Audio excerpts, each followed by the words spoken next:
Ndakafamba nzira dzakaoma, misozi ichiyererera pasi, asi ndakasimudza maoko angu ndikarana kuna Jehova. Ndakati Baba ngirwirei, moyo wangu wakanga waneta, asi izwi renyu rakandisimudza, ndikawa nazvo simba. Dai Mwari makatendeka, mamuresie. Dai Mwari makatendeka, munopindura muna madzo.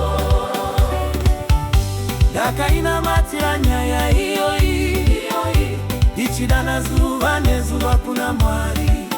Kana nguva yakwana zvicha manifesta, Mwari vachazviita.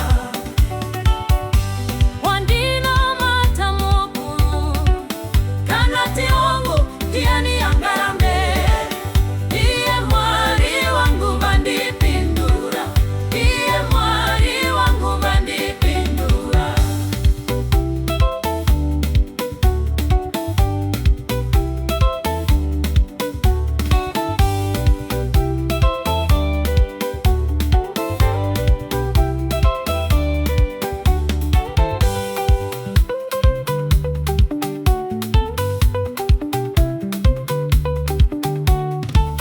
Vanhu vakati hazviite, vamwe vakati ndaneta, asi ndakabata pachipikirwa chekuti Mwari havanyepi. Nyasi namira ndichipupura, nyasha dza Jehova. Zvamayona semagumo, Mwari vaita kutanga kuche. Dai Mwari makatendeka, hamurasi venyu.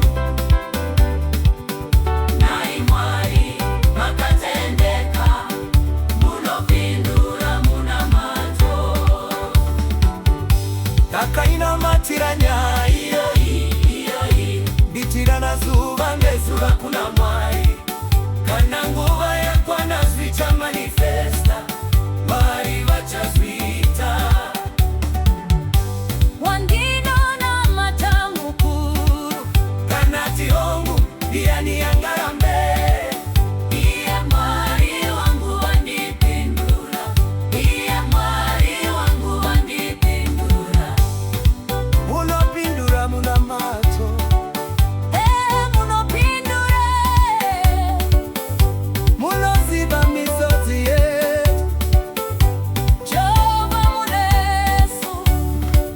Hakuna akaita seni. muri Mwari vega.